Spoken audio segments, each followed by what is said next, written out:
et bienvenue dans cette session titrée La notarisation des applications 4D. Alors, je suis Agoulzi Mohamed, ingénieur en développement informatique chez 4D Logiciel Maroc. Et dans cette vidéo, je vais vous accompagner pour comprendre c'est quoi la notarisation et comment on peut le faire.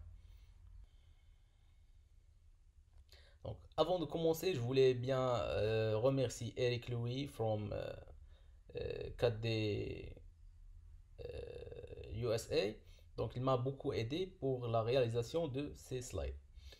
Voilà, on commence par le plan de notre présentation. Premièrement, on va voir c'est quoi le concept de la notarisation et pourquoi Apple a proposé ce concept. Euh, on va voir quand la notarisation est obligatoire, les prérequis pour bien commencer à notariser ces applications. On va voir la différence entre deux applications, une application qui est notarisée et une autre qui ne l'est pas. Et à la fin, on va voir le processus de notarisation de A à Z. Voilà, maintenant on va voir le concept, l'idée et pourquoi on doit notariser notre application. Donc, supposons qu'on a un développeur 4D. Le développeur, il développe une application et il veut partager cette application en dehors de App Store et via l'Internet. Voilà, donc il a déjà écrit l'application, il va publier sur Internet. Le problème de l'Internet, c'est que tout le monde, ils peuvent y accéder. Donc, si une personne avec des mauvaises intentions accède à cette application, il va télécharger, il peut malheureusement injecter du code malicieux. Donc voilà. Et s'il arrive à faire ça, il peut, et il peut republier la même application avec le même nom, la même icône, etc., etc. Donc ça pose un problème pour les utilisateurs finaux. Un utilisateur, il peut se tromper sur l'application et fort probable qu'il va télécharger une mauvaise version de l'application. Donc quand il va la télécharger et l'exécuter, malheureusement, le code malicieux, il va être exécuté. Donc, Apple nous a proposé une solution à cette problématique. La solution, c'est la notarisation. La notarisation, c'est quoi? Donc, c'est un processus de validation de code avant la publication de l'application via Internet, etc. Donc, pour un développeur 4D, il doit, avant de publier l'application, il doit l'envoyer à un service notarial de Apple. Apple, il va vérifier le code, il va l'accepter. Donc, à ce moment, il peut partager l'application euh, sur Internet. Et si un utilisateur tombe sur une version qui est déjà modifiée, donc le système, le macOS, il va le bloquer. Il va, il va bloquer l'exécution de cette code parce que l'application n'est pas notarisée. Et donc, voilà, c'est ça le concept. Donc, why notarization? C'est pourquoi la notarisation? Pour euh, éliminer les interactions, l'interaction avec l'être humain, donc deploy without any human interaction, et pour donner de la confiance entre les développeurs et les utilisateurs.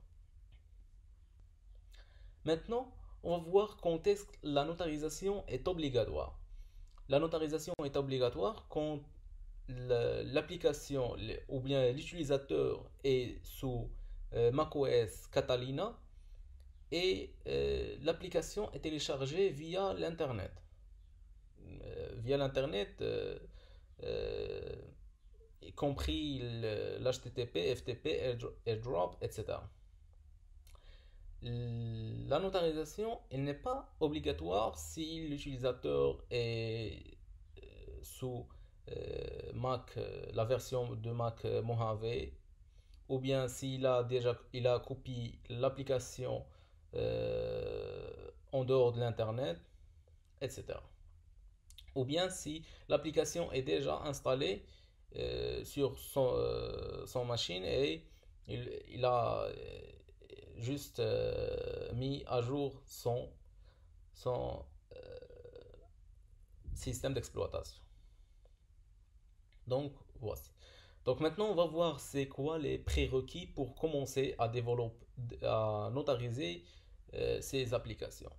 Donc la première chose, on aura besoin de code Xcode, la version 10 ou bien une version ultérieure.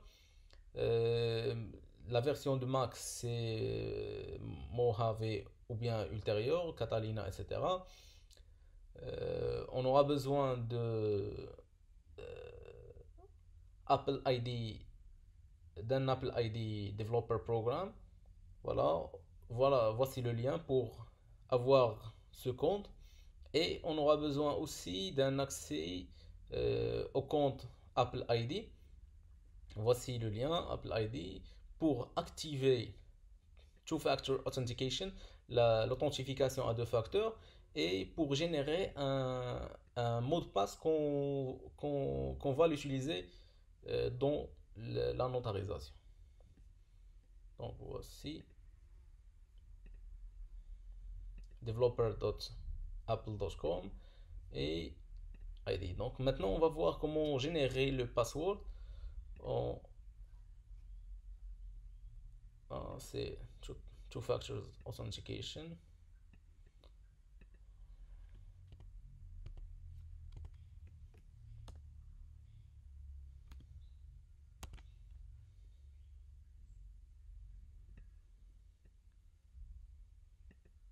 Voilà, donc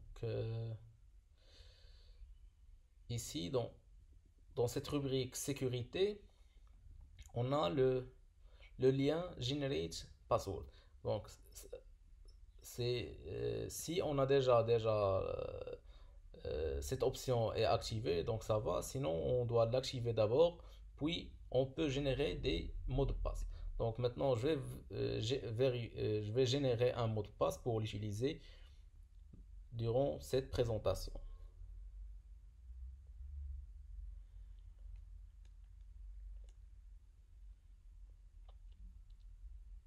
Je dois taper, choisir un nom. Par exemple, Summit. Create. Il va générer un mot de passe. Donc, je vais le copier.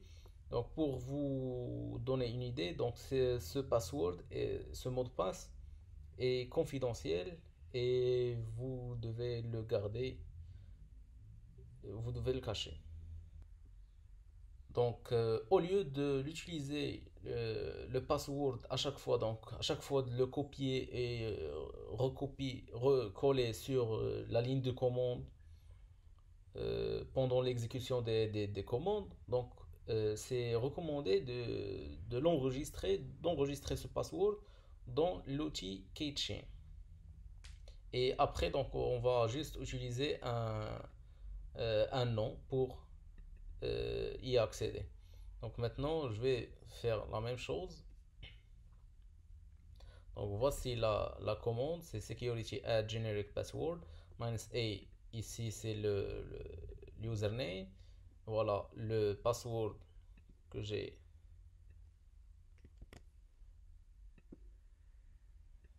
sera collé ici et ici. Donc je vais mettre un nom, par exemple Summit. Donc, CTRL C et CTRL V. Donc voilà. Donc pour y accéder, je dois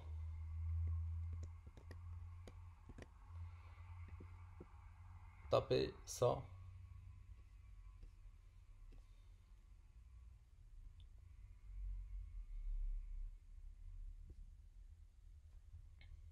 Voilà. Donc maintenant, on va voir si on a une application notarisée. Donc, quand on va cliquer sur une application qui est déjà notarisée, le système d'exploitation, tout simplement, il va nous afficher un boîte de dialogue et dire voici, c'est une application, est-ce que tu veux l'ouvrir? Et open, et c'est terminé. Par contre, si l'application n'est pas notarisée, il va afficher ce message. You can't open this application can't be opened because Apple cannot check for malicious software, etc. Et OK. Donc, il ne va pas vous laisser exécuter l'application. Mais si vous êtes sûr de ce que vous faites, vous pouvez forcer l'application par contrôle-clic. Donc, vous cliquez sur contrôle, puis vous cliquez sur l'application et vous choisissez Open. Et donc, vous pouvez en ce moment ouvrir l'application. Voilà. Maintenant, on va voir le processus de notarisation.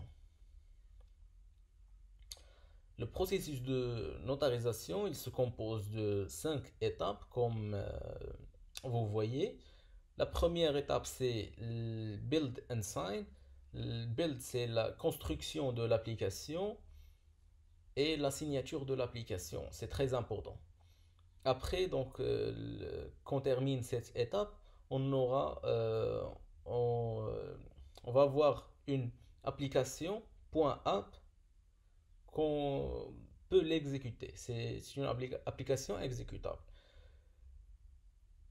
La deuxième étape, c'est archiver l'application.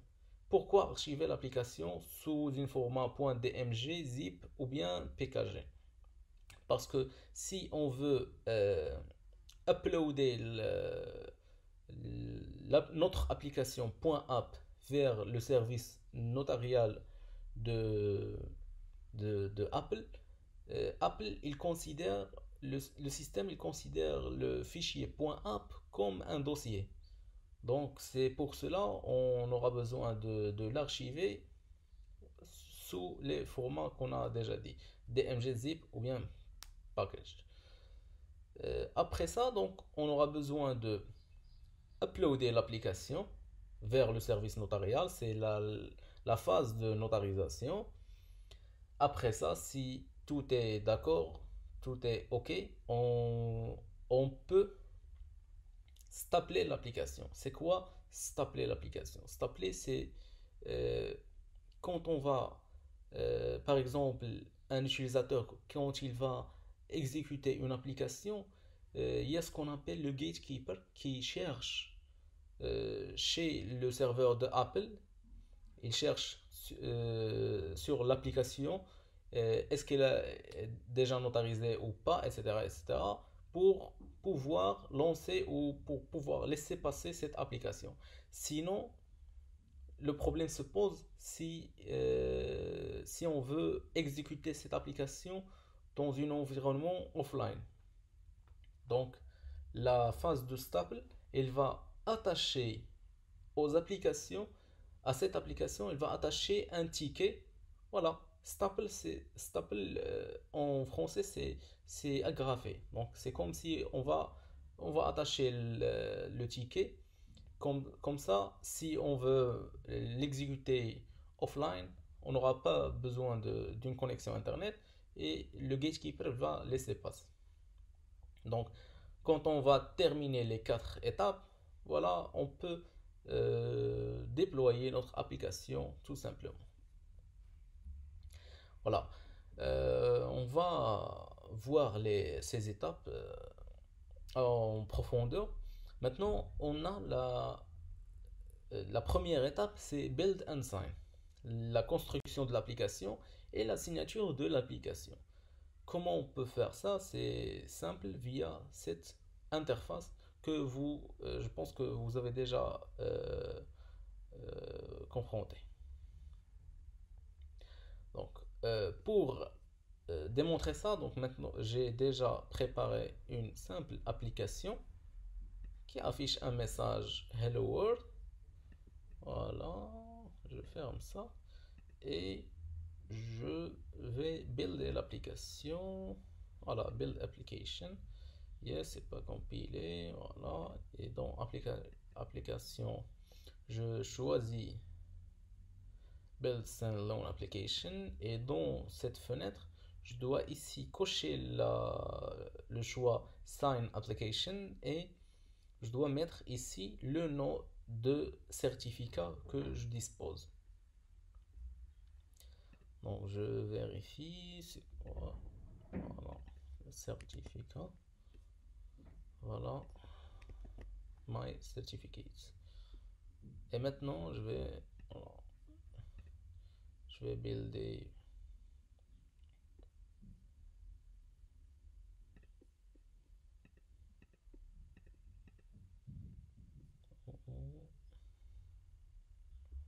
Site build. Ok. Donc, je vais mettre ça dans mon bureau. L'application s'appelle Summit. C'est bon. Et voilà. Et ici, je dois naviguer vers le 4D Volume Desktop.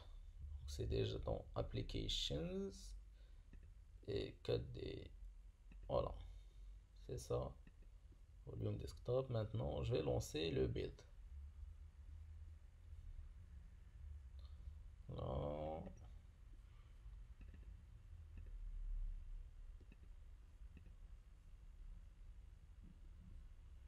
Voilà. C'est en train de construction.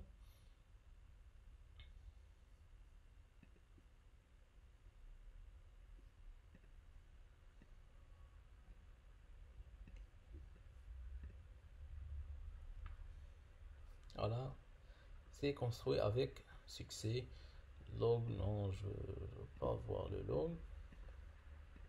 Donc voici notre application.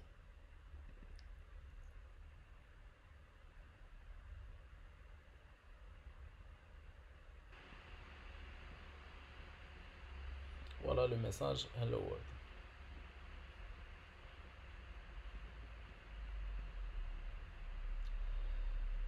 Voilà, maintenant qu'on va voir. Voilà. Et ici, il y a une autre méthode pour signer l'application. C'est utilisant la commande 4D. Si on utilise la commande 4D, on doit mettre dans le fichier XML, voilà, le certificat dans cette ligne ici. Donc voilà, on a terminé la première étape. Maintenant, on a une application qui est signée et prête à être archivée.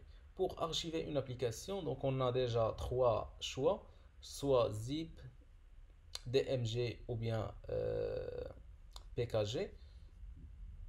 Dans cette vidéo, je vais faire DMG, mais je vous montre l'option zip. Donc pour archiver une application, donc voilà la commande qu'on peut utiliser. Ici c'est l'application et ici c'est la destination. Voilà, on va maintenant archiver l'application via DMG. Donc voici la commande. Je vais la prendre ici.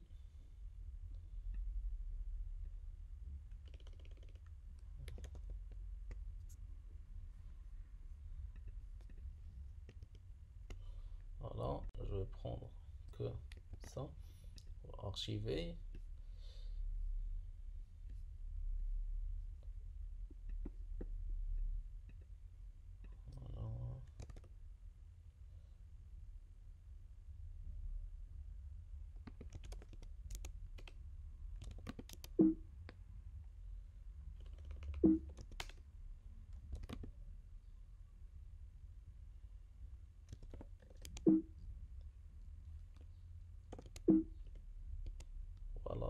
build ls, non, c'est des final application.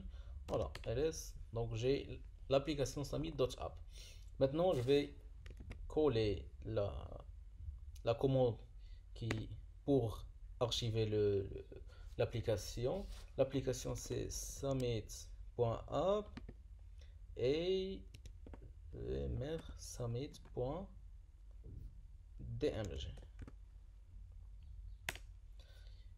Voilà la commande. Donc va prendre un peu de temps.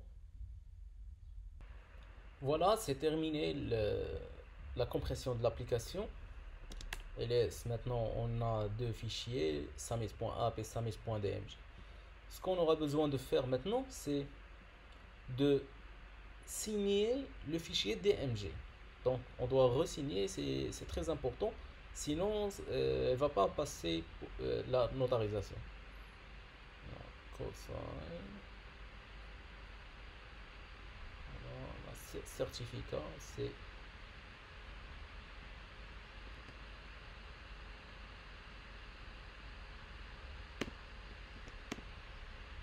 le fichier,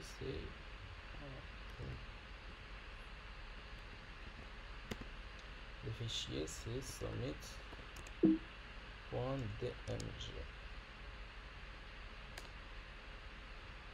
C'est passé avec succès. Maintenant, voilà, on est prêt pour notariser parce qu'on a déjà terminé la deuxième étape. La première étape c'est build and sign. La deuxième c'est archiver l'application. Voilà. Voici la commande pour archiver sous une format PKG pour valider la signature. Maintenant, voilà. C'est l'étape la plus importante dans cette présentation, c'est le téléchargement de l'application vers le service notarial de Apple. Donc voilà, c'est simple avec cette commande Xcode Run, Altool et Notarize App, Primary Bundle ID. Ici, on aura besoin de spécifier un bundle ID, c'est un identifiant de l'application chez Apple. Il doit être unique et il ne doit pas commencer par des chiffres ou bien ne doit pas contenir des underscores. Donc sinon il sera rejeté. Apple ID c'est le compte Apple. Le password c'est déjà, on a déjà soit le password qu'on a généré, sinon le password qu'on a enregistré sur Keychain et le fichier. Donc je vais copier la commande. Voilà. Ah, c'est pas ça. Voilà, c'est cette commande. Voilà.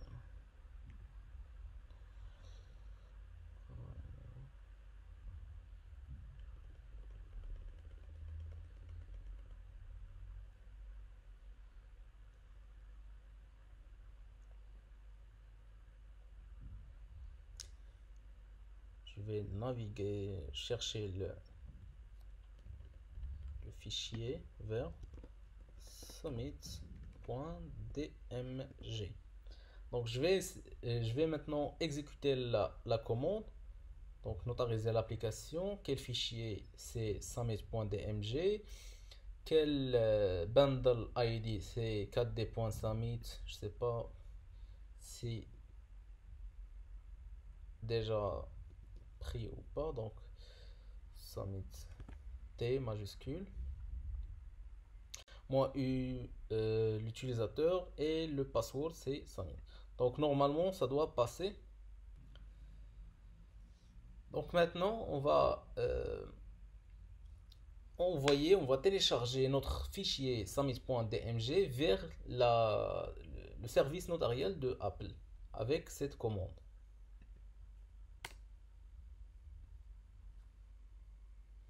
Il va nous demander le password.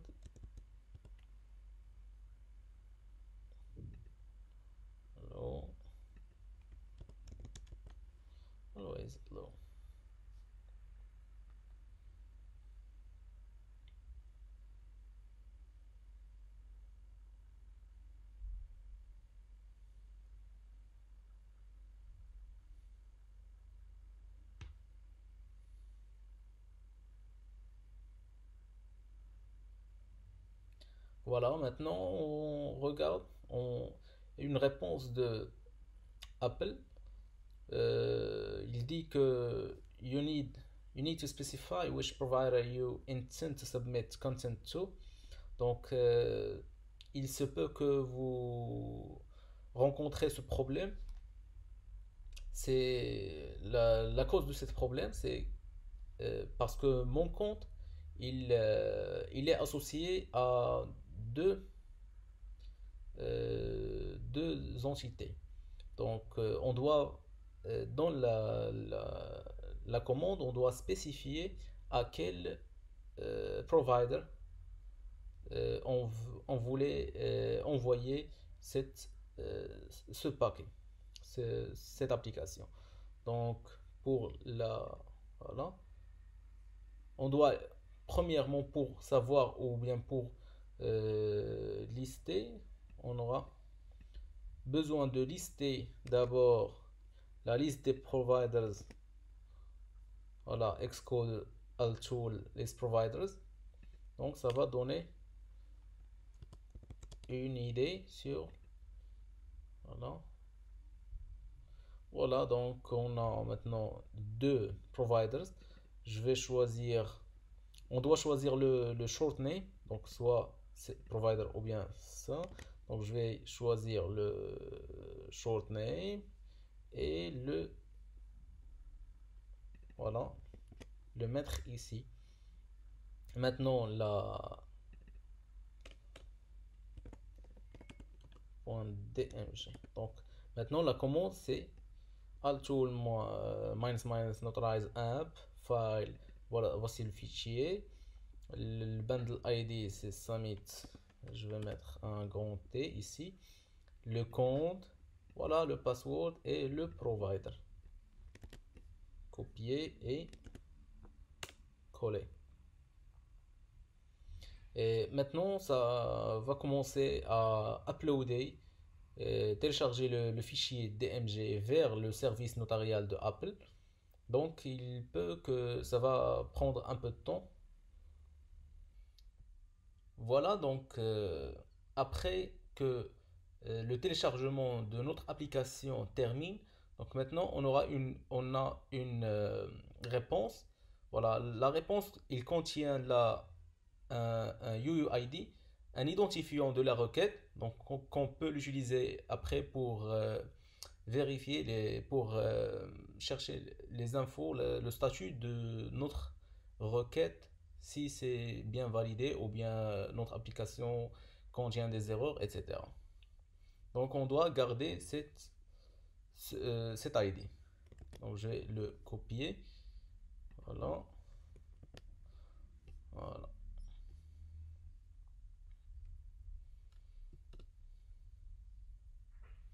Donc ici, on a la commande pour vérifier le statut de la notarisation de notre application.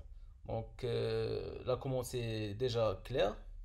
Ici, donc on doit mettre ici le UUID qu'on avait et l'utilisateur avec le mot de passe. Donc je vais mettre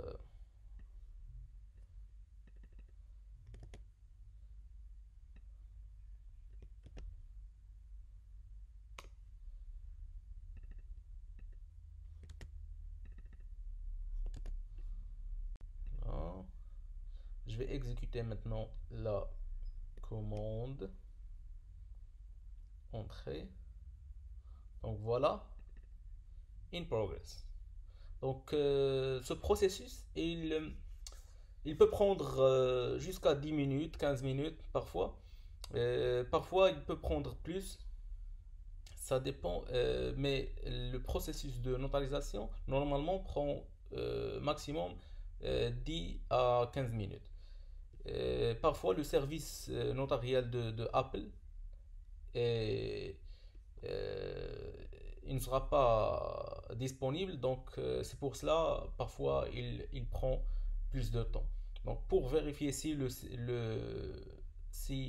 service notarial est disponible et démarré, donc, on peut naviguer vers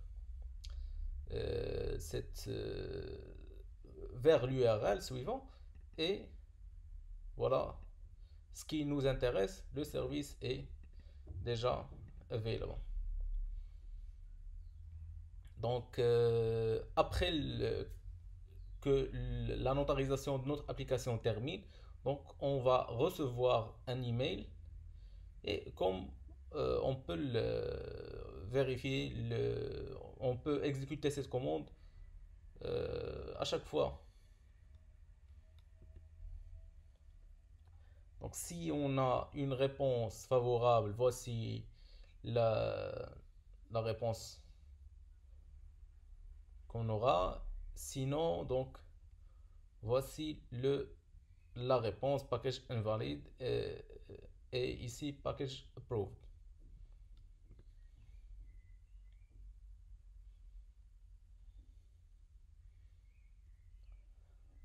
Donc ici, on a une commande qui va nous permettre de consulter l'historique de la notarisation de tous les applications qu'on a uploadées vers le service notarial.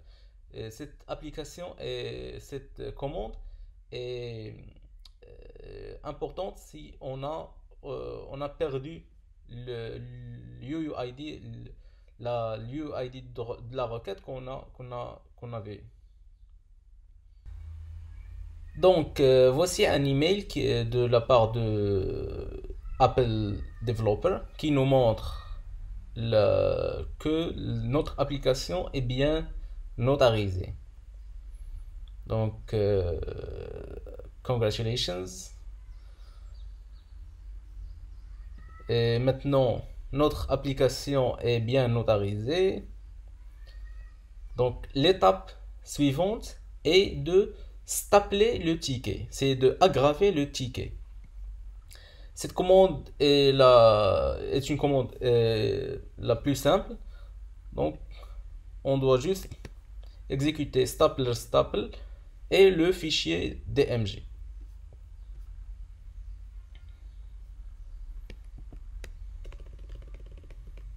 Le fichier s'appelle submit DMG.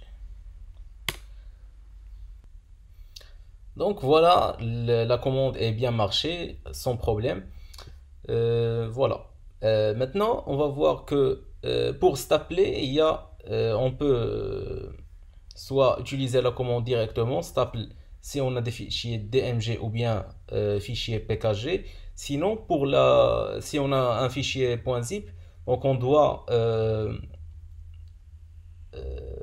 unzipper ou bien décompresser le fichier, puis stapler le fichier .app et re-archiver le fichier dans le zip. Donc voici les étapes du stapling. Donc voici, on est arrivé à la dernière phase, la phase de déploiement. Donc maintenant, si vous êtes arrivé à cette phase, donc vous êtes libre à publier votre application et vous êtes sûr que les utilisateurs ne vont pas trouver des problèmes exécutant cette application.